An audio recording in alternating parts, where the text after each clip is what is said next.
La Marcha Imperial, John Williams, Star Wars, como mi polera, aunque esta película es la más mala de todas, pero es mi polera. Simplemente sublime. No sé si YouTube me la va a bañar, pero ahí está, la Marcha Imperial. En Classroom se disfruta con todo.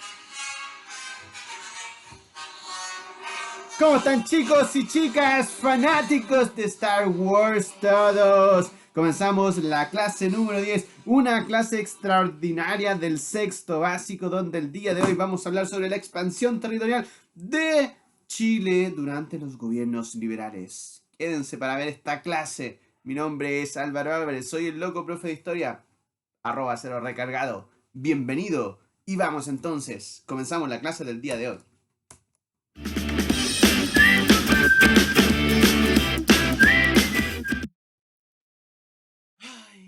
Qué buenarda forma de comenzar el día de hoy, chicos. Este tremendo tema, y digo tremendo tema de verdad, de verdad, de verdad, porque es más, vamos a hacer algunos vivos de Instagram hablando de algunos de estos temas, porque hasta el día de hoy tienen coletazos. Sí, niños. El día de hoy entonces vamos a hablar cómo Chile comienza a expandir sus fronteras, ¿ya? A lo largo de lo que va a ser el siglo XIX. Y la gran pregunta es, bueno, pero ¿y por qué comienza entonces a expandir sus fronteras? Y después la gran respuesta va a ser, además, ¿cómo lo va a hacer? Bien, así que como siempre te doy la bienvenida a esta clase, la clase del día de hoy. No vamos a hablar mucho de tantos temas. Tengo mi canal de Twitch en profe-álvaro, sí, ahí está mi canal de Twitch, donde estamos jugando la jornada. La temporada 4 de Fortnite. A veces, no siempre me conecto. Pero estamos jugando la temporada 4. El otro día jugué Mega Man X Collection. Sí, me parece que sí. Ah, y sí, yo sé que se van a preguntar. Profe, ¿y por qué no juega Fall Guys? Y la verdad es que lo juego ya, pero como yo no lo tengo, lo tiene Cevita comprado porque él tiene el PlayStation Store Gold, no sé, una cuestión rara, Network, PS Network, que la suscripción de PlayStation lo podía descargar gratis. Yo no iba a gastar $20 en comprar Fall Guys. Entretenido en todo caso el juego. Ay, pero frustrante, chicos. No, se lo juro, de una manera horrible. Bien. Así que vamos a comenzar el día de hoy. Estoy con lentes nuevos, estoy con pelo corto, ya estamos con nuevo horario. Así que vamos con todo, chicos. Y como siempre te digo, este es un video. Tú le puedes poner pausa, lo puedes adelantar, lo puedes atrasar. Es decir, puedes hacer lo que tú quieras. ¿Y dónde los encuentras? En Classroom ya está tu video, está tu PPT, tu material, para que tú puedas tomar apuntes y hacer lo que quieras con él. Pero también está en YouTube. Y en YouTube entonces, si estás viendo esto desde el canal de YouTube, te pido ponle su buen like, suscríbete, pero también comparte para que más niños, adultos, adolescentes puedan ver esta entretenida, pero sobre todo interesante clase sobre cómo Chile expandió sus territorios o incluso también perdió sus territorios. Vamos a verlo el día de hoy. Ahí está, por el título de la clase entonces, expansión territorial en los gobiernos liberales 1861-1891. Próxima clase, spoiler, vamos a ver sobre la guerra civil del año 1891 y con eso se acaba la unidad 2. Bien, así que vamos, chicos, el objetivo va a caracterizar las incorporaciones territoriales del siglo XIX. En tu libro lo puedes encontrar entre las páginas 94 y 107. Sí, el día de hoy nos pusimos extremadamente agresivos para avanzar con los contenidos y decir esto es el por qué ya todavía hay problemas que no están resueltos en Chile. Si hay algo que no te queda claro, lo puedes dejar en los comentarios, puedes hacer preguntas, ya sea en Classroom o ya sea en YouTube. La idea es que puedas compartir, puedas comentar. Si hay algo que no te quedó claro, también podríamos hacer sesiones privadas a través de Zoom. ¿Y por qué no?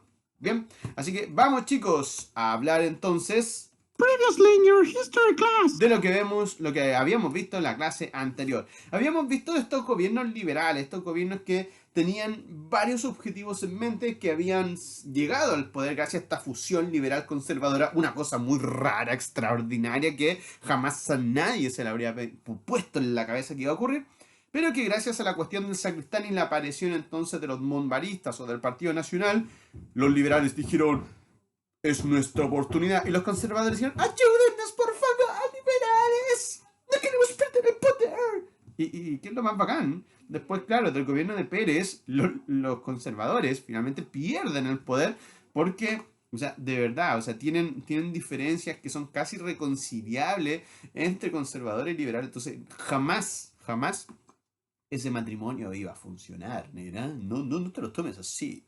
Entonces, frente a eso, era obvio que iba a separarse. ¿Por qué? Porque de hecho los liberales que buscaban fortalecer más el Congreso, darle más libertad individual a las personas, avanzar hacia la secularización, es decir, quitarle el poder a la iglesia, y tenían en su cabeza este tema del progreso, este progreso ilimitado, que ellos lo veían a través de la construcción de ferrocarriles, a través de lo que son la incorporación de minas, sobre todo las minas de plata, ya el tema del trigo que va a ser tan importante en ese auge que va a tener Chile a mediados del siglo XIX, ya con la aparición de estos mercados que se van a dar en Australia ya y también en California con la fiebre del oro. Entonces, de verdad, hay un gran desarrollo económico, material, cultural, a eso suman en la Universidad de Chile, que sabe que hay intelectuales, ya, y uno mientras más intelectual se va alejando de los lados más conservadores. Entonces, Chile se va transformando y los liberales finalmente toman ese momento histórico y ¡pa! Matanga, gobiernan liberales.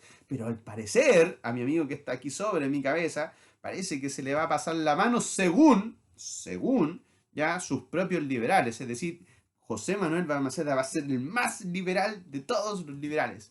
Y claro, quizás todavía ellos no estaban preparados para esa conversación. Así que aguante el presidente Balmaceda.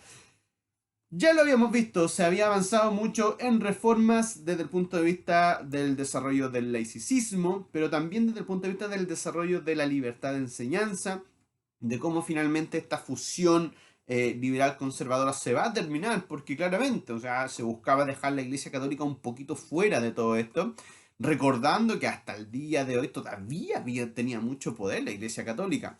Y de ahí entonces se avanza desde el punto de vista educativo, por ejemplo, con el decreto de Amunátegui, ya con la ley de instrucción primaria, secundaria, y es más, vamos a ver cómo, por ejemplo, la universidad comienza a incorporar mujeres. Ahora, algo que para nosotros en este momento es como, ¿qué? Pero si las mujeres van a la universidad, sí, pero hasta esta época no. O sea, de hecho, ya todavía hablamos de una sociedad muy machista. Bueno, en algunos aspectos el día de hoy sigue siendo igual, pero que es importante ya poder mencionar, se ha ido avanzando tremendamente, y es más, hasta este momento ni siquiera las mujeres votan. O sea, sí, a ese nivel.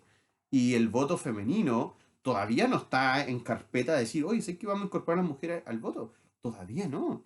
Ya recuerden que recién se hicieron cambios durante esta época del año 1871 para que pudiesen votar gente, ya en este caso hombres, ya sin tener que tener dinero. O sea, a ese nivel ha llegado la democracia. ¿Bien?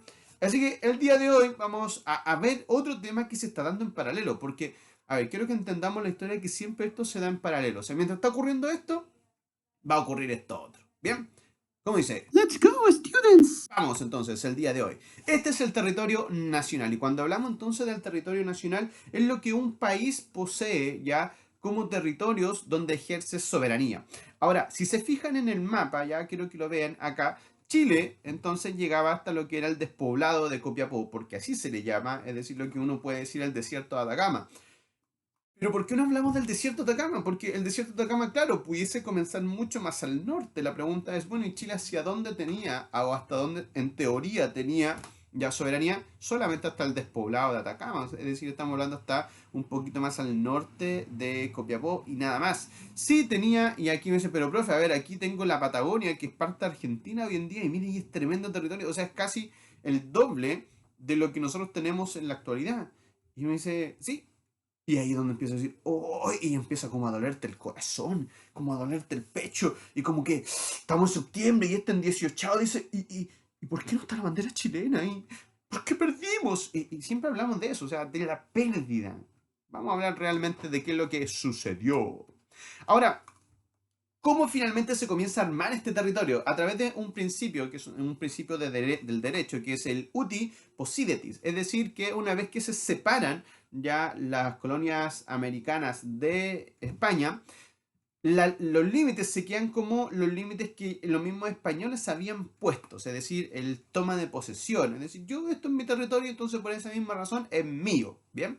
Luego vamos a ver que se incorpora la Guerra del Pacífico, que va a ser una de las principales incorporaciones que vamos a tener ya dentro de lo que va a ser nuestro país. La incorporación de Chiloé y la Araucanía, ya la incorporación contra la guerra de la Confederación Perú-Boliviana, que eso ya lo habíamos visto, la posición del Estrecho Magallanes, que también ya lo habíamos visto, cómo se mandaron a construir el fuerte Bulnes y todas esas cosas, y luego entonces la colonización de la zona de Yanquihue, que ya algo habíamos visto con los alemanes, y que se agradece mucho ahí la zona de... oh, qué rico los Kuchen. Oye, ahí, no sé, estaba pensando... em, por ejemplo, cuando uno va a Yanquihue, por ejemplo, el mismo poblado Yanquihue, cuando va a Valdivia, ya, wow, ya. Ok, gracias, agradece los alemanes, sí, en todo caso que estén ahí. Ahora, la gran pregunta, y nos vamos a poner, en este caso, serios, muy serios. Y aquí después tú le puedes poner una pausa a esto. Esto es muy importante, poner una pausa y anota esto. Ya, esto también está en tu libro. De hecho, hay muchas cosas que saqué de tu libro que en este tema me parece que hicieron un trabajo más o menos decente. Ustedes saben que yo soy bien crítico de los libros, ya, pero creo que aquí le pusieron bueno, lo hicieron bien, ya. Ahora, la ocupación chilena, esto es bien interesante, ya se incorpora por tres elementos. Primero, por guerra, ya, por colonización, pero también por negociación. Bien. Y aquí quiero que pongan muchísima atención, porque ayer terminó el paro de los camioneros, hoy estamos a jueves, estoy 3 de septiembre, ya, y ayer terminó el paro de los camioneros, y la gran pregunta es, ¿por qué están los camioneros? Bueno, ellos están porque supuestamente los mapuches les queman los camiones. Y la pregunta es, ¿hoy los mapuches malvados? No, la pregunta es, ¿pero por qué entonces los mapuches hacen eso?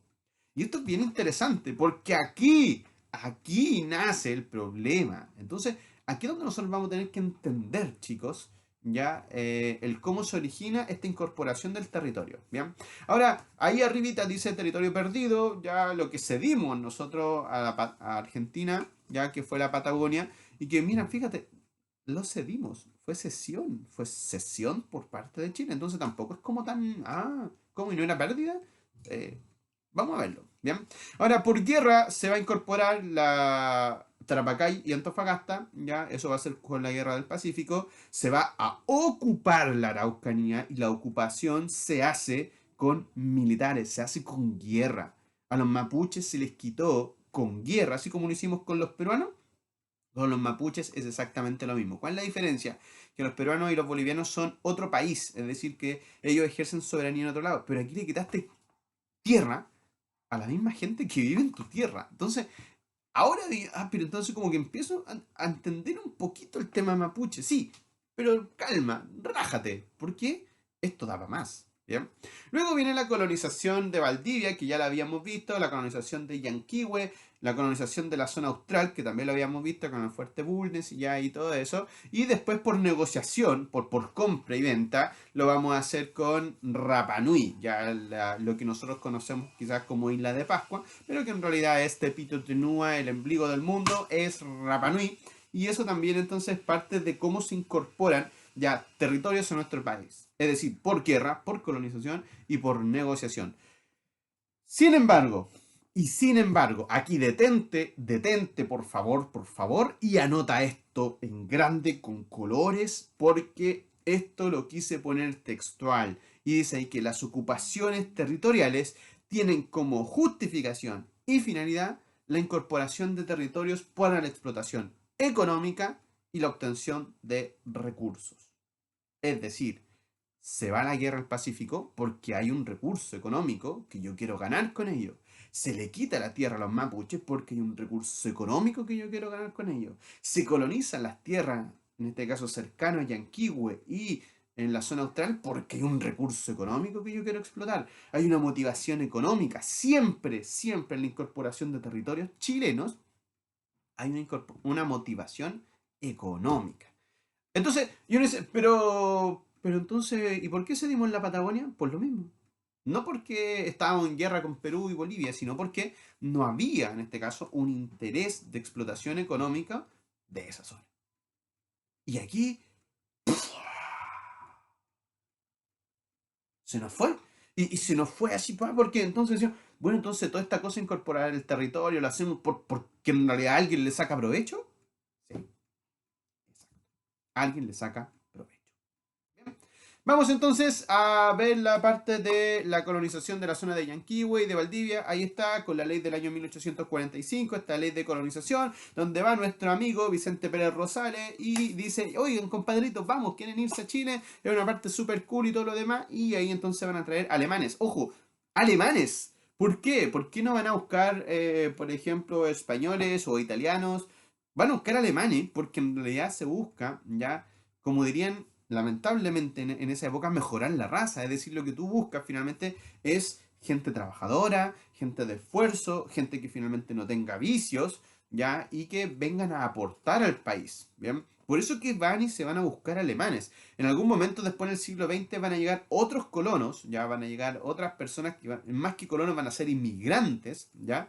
Pero en este momento nosotros vamos a buscar colonos y vamos a buscar el perfil de colono. Es decir, un compadre que sea aguerrido, que sea duro, que sea bueno para el trabajo y que no sea bueno para el carrete ni para la fiesta. Y los españoles y los italianos, con todo el respeto que uno les puede tener, son muy buenos para el carrete, son muy buenos para las fiestas, son muy buenos para no trabajar. O sea, sin contar que los españoles estuvieron durante la colonia 200 años haciendo trabajar a los indígenas y ellos no trabajaban. Entonces, ¿qué voy a ir a buscar españoles? ¿Por qué voy a ir a buscar italianos? ¿Qué voy a ir a buscar franceses? No, no, no pega ni junta. Alemanes. Alemanes, que son gente de trabajo, de esfuerzo, que le ponen color. Y ojo, la realidad va a ser así. Es decir, lo que nosotros después vamos a ver realmente que ocurre es lo que finalmente se quería. Es decir, van a llegar los alemanes y van a formar estos núcleos ya en Puerto Varas, en Valdivia, en Puerto Montt, ya, y en el sector de Yanquihue, y todo eso ya es con esfuerzo, con en realidad un contexto ambiental bastante agresivo y que ellos van a ser capaces de crear finalmente estos grandes centros urbanos que hasta el día de hoy nosotros conocemos con mucho esfuerzo, con puro ñecle nomás, ¿bien? Así que ahí está. Vamos ahora a un tema delicado porque tiene que ver con la ocupación de la Araucanía. Bien, la ocupación de la Araucanía es un proceso que comienza aproximadamente en el año 1860, es decir, cuando Chile estaba con la guerra contra España. Bueno, acá también dijeron, ¿sabes qué? Vamos a mandar a los militares, ¿ya? A tomar posesión de la Araucanía. ¿Por qué? Porque entre la zona de Valdivia, donde estaban los inmigrantes que ya habían llegado, y entonces el Biobío, había una región, que el día de hoy es la región de la Araucanía, que estaba habitada por quienes, por los mapuches, por los araucanos. Y ese era un corredor, y que incluso durante la colonia, es decir, era territorio de ellos. Es decir, nadie pensaría en este caso, sé que les voy a ir a quitar la tierra a los mapuches, porque en realidad, no, o sea, se dan por entendido que finalmente estaba ahí. Ahora, hay que entender por qué, qué mueve al Estado de Chile a ir entonces a la Araucanía. La fiebre del oro, ¿ya? Y el auge del trigo. Es decir, lo que estaba pasando en el año 1850, donde California, Australia estaban requiriendo mucho trigo, ¿bien? Es decir, productos agrícolas. Y entonces, hacia el sur, uno va a entender que hay tierras productivas o hay tierras de producción agrícola que yo le puedo sacar provecho. Ahora, justamente estas tierras están en manos de ¿quiénes? De los mapuches. Entonces, ahí el Estado de Chile dice, oye, pero si es que esas tierras se están perdiendo, pues si mira, nosotros podemos vender más cosas ya al exterior, y entonces, ¿qué hacemos? Vamos a quitarle las tierras a los mapuches, pues si total, mapuches son mapuches nomás. Y sin pensar, sin conversar, sin ninguna otra cosa, ¿ya? Más que querer la incorporación, se envía al ejército de Chile, o sea, no se envía en este caso a un emisario, no te vaya a negociar, no, envías al ejército, ¿bien? Ahora, esto es bien interesante para poder entender entonces el conflicto mapuche que hasta el día de hoy ocurre. ¿Por qué?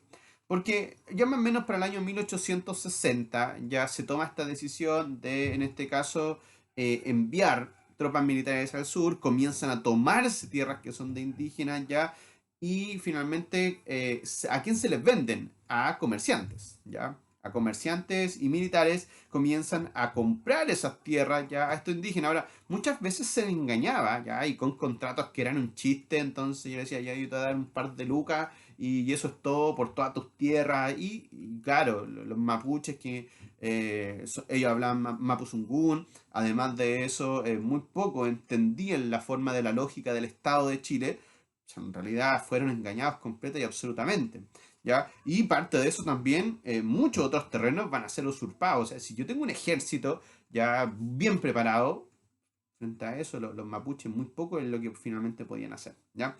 Ahora, allí es donde Cornelio Saavedra comienza a someter, porque esa es la palabra, somete entonces estos territorios de la Araucanía hasta lo que va a ser el río Mayeco, comienza a hacer fortificaciones, ya aún así hay algunos levantamientos indígenas que son sofocados, o sea, es decir, que son eliminados, ya, y hay una fuerte represión por parte del ejército, donde es más, durante la guerra del Pacífico, es decir, en plena guerra del Pacífico, hubo, por ejemplo, el alzamiento, ya, de estos territorios mapuches que dijeron, oye, ¿sabéis que los chilenos están peleando allá en el norte, así que estos gallos aquí van a estar medio desprotegidos? Y que finalmente entre el año 1880 y 1881 hay un alzamiento indígena, ya, pero Gregorio Urrutia, en este caso, que era un general del ejército, somete a los mapuches y finalmente las tropas van a avanzar hasta el río Tolten.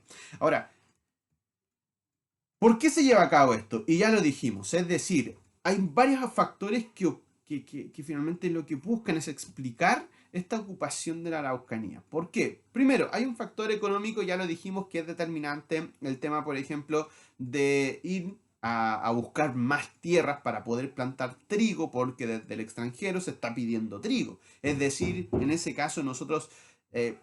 lo que se buscaba era finalmente tener más tierras productivas para lo que era la venta de este producto en el exterior. ¿Y quién tenía estas tierras productivas? Los mapuches. Bien. Ahora, además de eso, ya siempre desde el punto de vista político se le ve a los mapuches como una amenaza, ¿ya? Porque en algún momento se creía como que los mapuches iban a hacer como una alianza con otro país, ¿ya? Y que finalmente iban a conquistar Chile.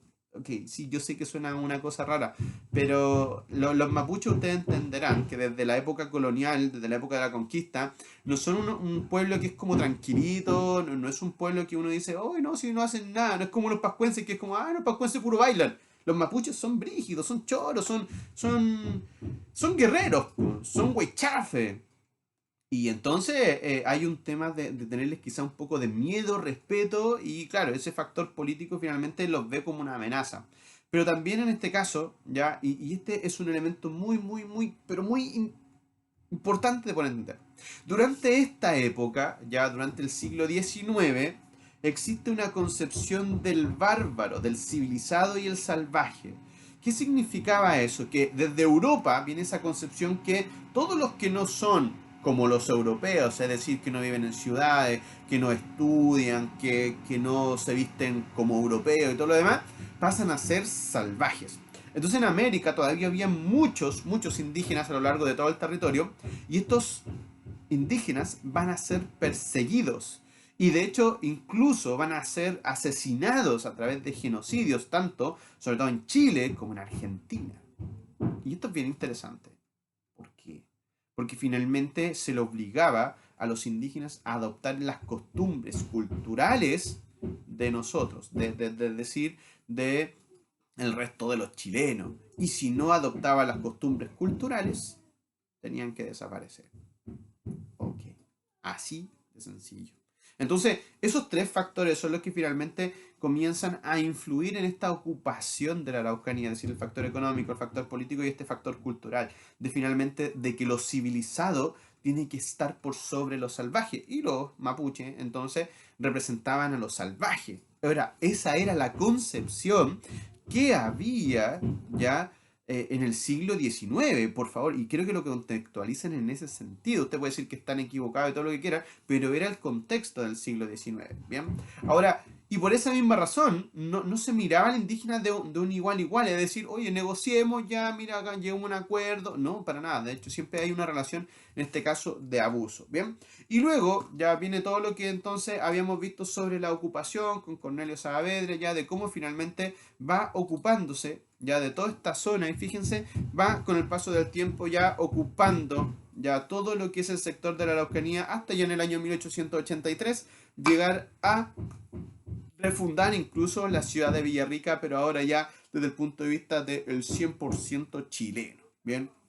Y de esa forma entonces se somete de manera completa ya a lo que va a ser entonces el sector de la Araucanía. ¿Qué se logra con esto? Ahora, principalmente los mapuches ya se les va a crear entonces reducciones. ¿Y qué son reducciones? Son como, ok, yo te voy a dejar tierras para ti los mapuches, y aquí ustedes se van a quedar.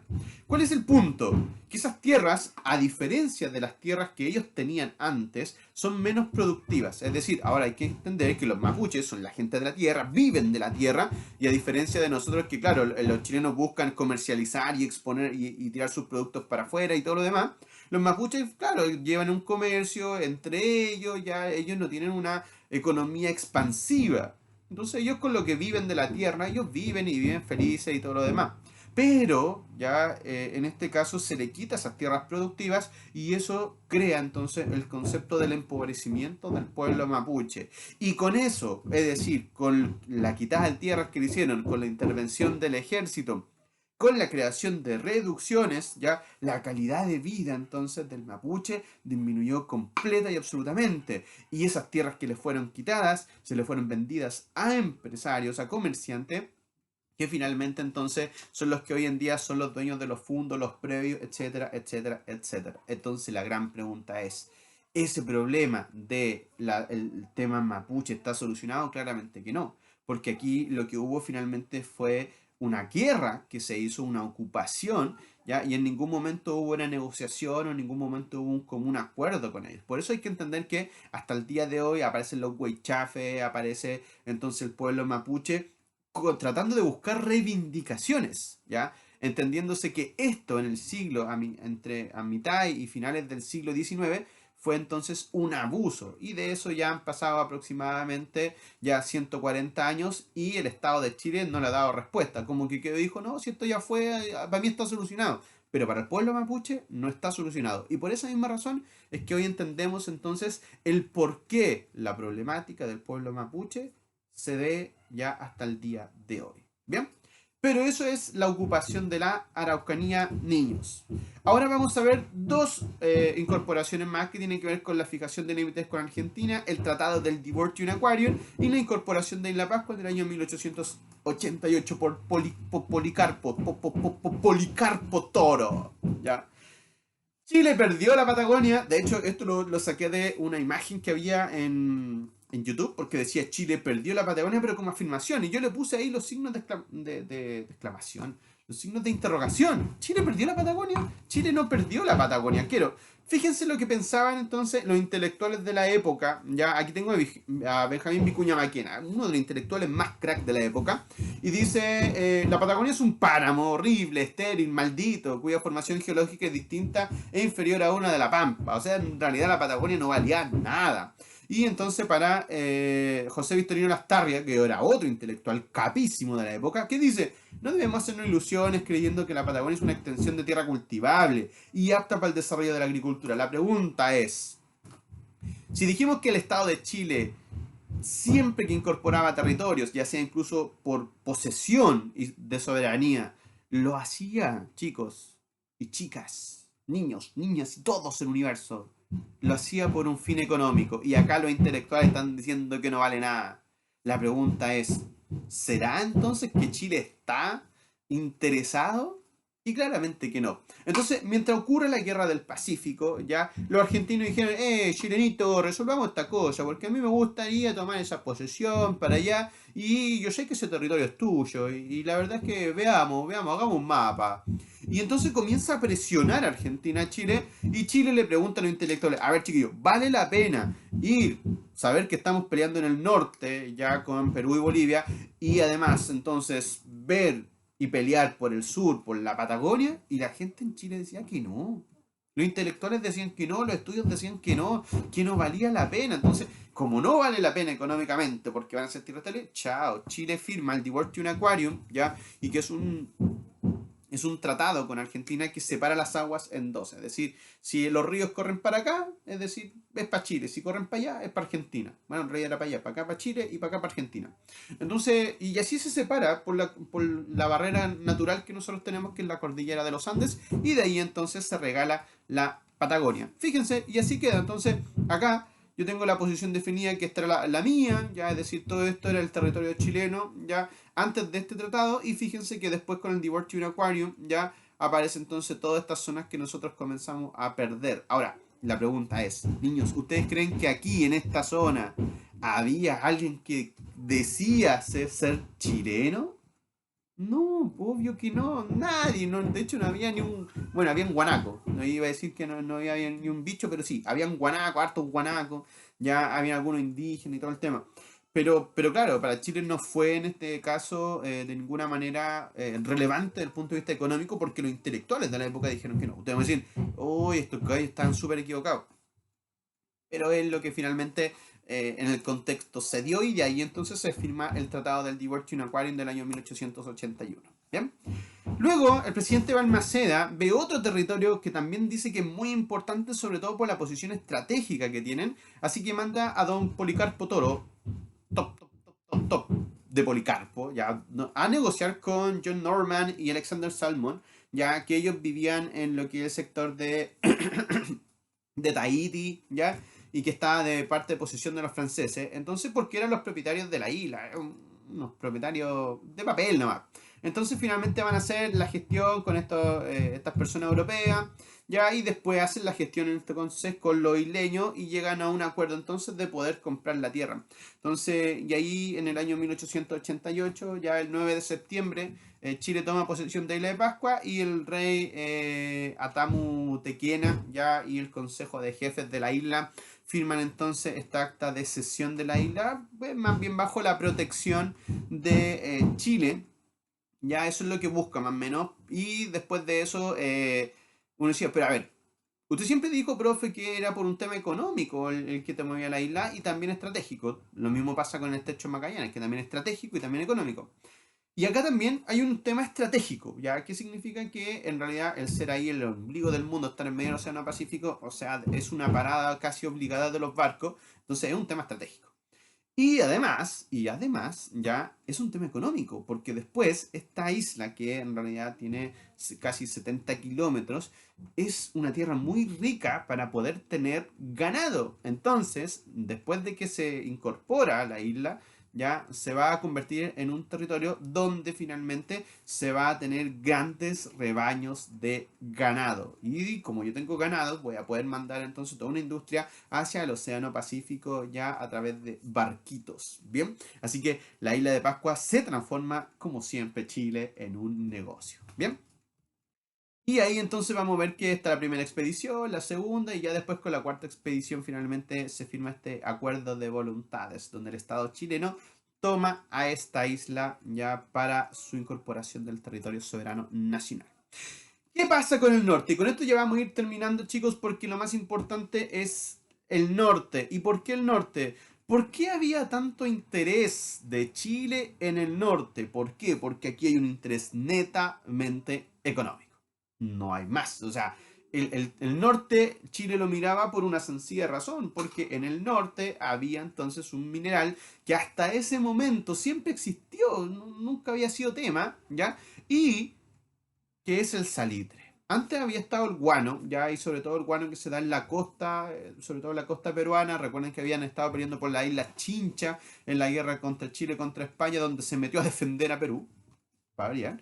¿Ya? Y el tema está en que entonces es bien interesante, porque se comienzan a hacer tratados. El primer tratado va a ser el del 1866, después del año 1874, ¿ya? Y después finalmente en el año 1878 ya viene toda una crisis tremenda, una crisis económica tremenda. Y como siempre, las crisis económicas golpean a los países que exportan cositas. Y siempre a Chile las crisis económicas lo golpean. Bien. Ahora, ¿qué es lo importante? A ver, ¿por qué era tan importante este territorio? Primero, porque gran parte de los que fueron a hacer negocios en una primera parte, o sea, a mediados, un poquito más pesado, a mediados del siglo XIX, eran chilenos. Aquí hay un tema porque uno dice, no, es que eran todas industrias inglesas. No, no, eran chilenos. Entonces los chilenos ya tenían industrias aquí. Entonces ellos empezaron a sacar salitre. Bien, y los chilenos entonces decían, bueno, pero Chile ya decía que él tenía su territorio llegaba hasta acá, hasta el paralelo 23, hasta el sector de Mejillones. Y en este caso los bolivianos decían, no, Chile llega hasta el paralelo 25 porque entre el 23 y el 25 esto es boliviano. Ahora, ojo, ¿por qué? Porque Bolivia había tomado posesión en la década del año 1830 de eso. Nosotros lo teníamos votado. O sea, recuerden que nosotros llegamos hasta acá, hasta lo que es el sector del despoblado de Atacama, aquí, un poquito al sur del paralelo 25. Entonces nosotros para allá arriba habíamos dejado votado y por eso Bolivia aprovechó el BUC y bajó entonces y tomó posesión de Antofagasta, Mejillón, el puerto de Cobija. Y eran bolivianos. Eran bolivianos. Aunque en el papel eran chilenos, pero Chile nunca puso soberanía ahí. Entonces ahí llegan a acuerdo ya y que después finalmente fijan este paralelo en el Tratado de 1866 que entre el 23 y el 25 iban a explotar de manera conjunta. Ok, no funcionó. Y en el año 1874 dicen que aquí el límite llega en el paralelo 24. Pero dice que Chile a Chile no le van a aumentar los impuestos de explotación por 10 años. ¿Ok? Entonces, claro, Bolivia firma y dice, ok, perfecto, el límite que hay aquí en el paralelo 24 y entonces todas estas personas que tengan empresas aquí no le vamos a subir los impuestos por 10 años. Perfecto. Bien, y como la mayor parte de las empresas eran chilenas, ¿ya? Estaba súper bien. Y ojo, eran de chilenos, ¿bien? Porque, bueno, insistir, no son de ingleses todavía, son chilenas.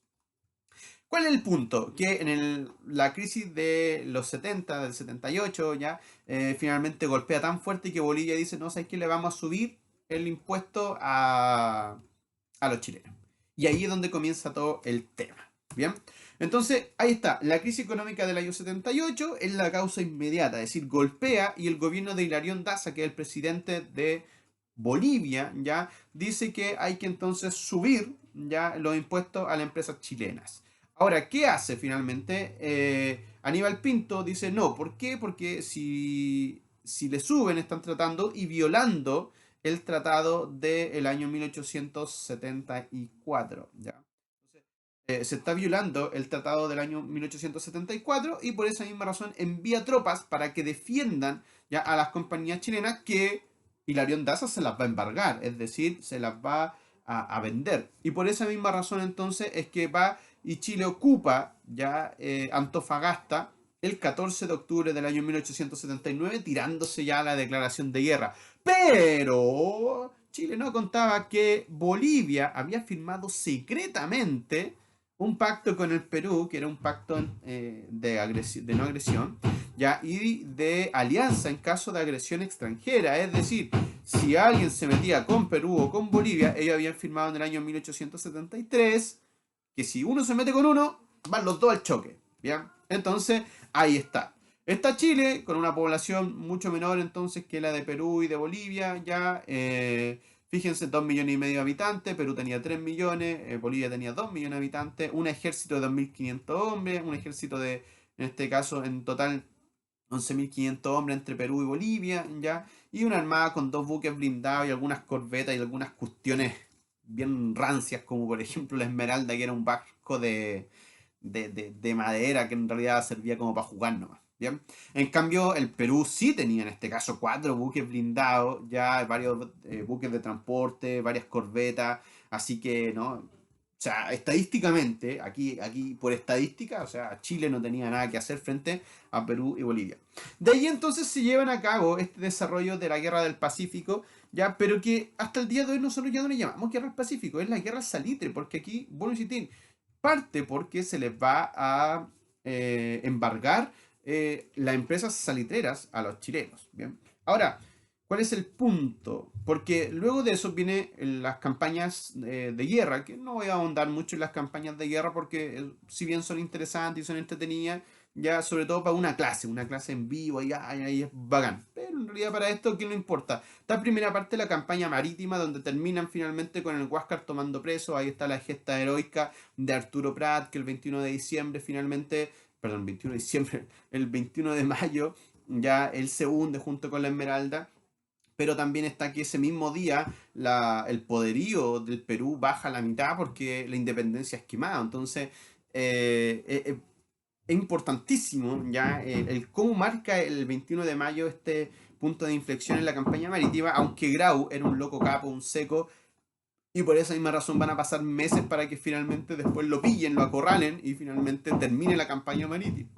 Y luego viene la campaña, en este caso terrestre, con la campaña de Tarapacá, la campaña de Tacna y Arica, la campaña de Lima y por último ya es como los vestigios, la campaña de la Sierra, donde ahí vamos a ver varios héroes, entre ellos los héroes de la Concepción. Ahora, ¿qué es lo más importante de todo esto? Que la Guerra del Pacífico entonces se da en el norte como escenario, ya que en una primera parte es siempre campaña marítima. ¿Por qué? Porque quien mantiene o quien gobierna el mar va a finalmente poder llevar las tropas, pertrechos y cosas así, hasta que finalmente ya después se dan las campañas desde lo que va a ser el sector de Tarapacá, Arica, Tacna y Arica, Lima y finalmente la campaña de la Sierra. Bien, y entonces con eso después se va a acabar la guerra. Ahora, ¿qué consecuencias tiene para Chile? Acá con Bolivia vamos a hacer el tratado ya del año 1884, donde se hace un pacto de tregua que dice que finalmente va a llegar hasta el paralelo 23, lo que es entonces la desembocadura del río Loa. ¿Ok? Entonces Bolivia pierde finalmente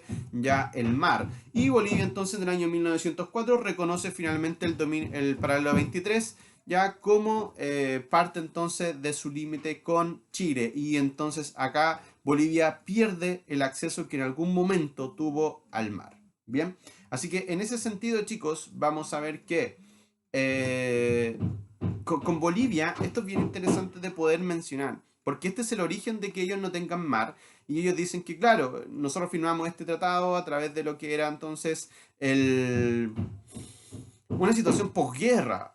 Y Chile siempre dice, hay que mantener los tratados, y por eso es que no le da Bolivia mar a Bolivia. Y con Perú se hizo el tratado de Ancón del año 1883, donde se da a perpetuidad lo que eran los territorios de Tarapacá, bien que están aquí, y que Tacna y Arica iban a quedar por 10 años bajo la administración de Chile, que después se iba a hacer un plebiscito, ya en el año 1929, para ver para quién queda uno y para quién queda otro. Y el tema es que con el Tratado de Lima no se hace el plebiscito porque finalmente Arica queda para Chile y Tacna queda para el Perú. Bien, así que y así se deciden las fronteras nortes. ¿Qué consecuencias tiene? Bueno, primero se incorporan todos los territorios donde hay salitre. Eso es lo primero y más importante. Lo segundo, aparecen nuevos capitales. Y aquí es donde aparecen los ingleses. Es decir, ya que nosotros ganamos la guerra, aparecen los ingleses con sus capitales, le compran todos los negocios a los chilenos y se hace un monopolio del salitre por manos de los ingleses. Sí, ok. Y luego, entonces, viene todo lo que es un proceso de aceleración de transformaciones sociales, aparecen los sectores obreros, aparecen las clases medias y por último se aumenta el gasto fiscal de una manera tremenda. ¿Por qué razón? Porque el salitre te va a dar mucha plata y eso lo vamos a ver con el gobierno de Balmaceda. Por último, chicos, así queda entonces nuestro mapita. Ya aquí vemos la guerra del Pacífico, vemos la incorporación entonces de la colonización, vemos la ocupación de la Araucanía, vemos la cesión que perdimos entre comillas, ya con Argentina y entonces la posesión efectiva de Magallanes. Es decir, colonización del sur, ocupación del Magallanes, Norte Grande, Araucanía e Isla Pascua es lo que nosotros hemos visto el día de hoy. Sin embargo, siempre motivadas por los intereses económicos del Estado. Siempre. Es decir, si yo no puedo sacar algún provecho, vamos, lo incorporo. Y si no, como pasó por ejemplo con la Patagonia, no lo incorporo. Bien, eso anótenlo, chicos. Es muy importante. Bien. Por último, chicos, en su cuaderno, ¿qué motivación tiene el Estado de Chile para su expansión territorial? Uy, lo acabo de decir. ¿Cuáles son las consecuencias de la incorporación, por ejemplo, de la Araucanía hasta el día de hoy? Hablemos de la Araucanía. Y por último, ¿qué efectos tendrá en la sociedad chilena la victoria contra Perú y Bolivia en la guerra del salitre? ¿Qué creen que pasará al chileno? ¿Qué creerá el chileno ahora que le ganó a Perú y Bolivia? Nos vamos a creer más cool, somos más poderosos, tenemos más plata. Interesante. Véanlo, pregúntenlo, analícenlo. ¿Bien? Y eso ha sido, chicos, la clase del día de hoy, esta clase 10, donde ya estamos terminando de hablar sobre la unidad 2 de este proceso de independencia y la construcción de una nación. Y hoy vimos cómo se expandió el territorio nacional durante el gobierno de los periodos o del periodo liberal entre el año 1861 y 1891. Así que espero que te haya gustado la clase del día de hoy. Es mucha información, pero la verdad es que hemos de tratar de condensar lo que más podemos ya en una sola clase. Bien, recuerda que ahí están apareciendo, si estás viendo esto desde YouTube, hace ratito ya, para que te puedas suscribir, darle like, compartir y ver el video anterior. Si estás viendo de esto desde... Si estás viendo esto desde Classroom, chicos, recuerda sacar también tu material, tu PPT, para que puedas verlo, tomar apuntes más tranquilos, etcétera, etcétera. Mi nombre es Álvaro Álvarez, el loco profe de historia, que estamos con ruidos de construcción atrás, por eso se escuchan martillazos a cada rato. Esa ha sido la clase del día de hoy, chicos. Que esté muy bien. Abrazos, corazones. Nos vemos. Hasta la vista, babies.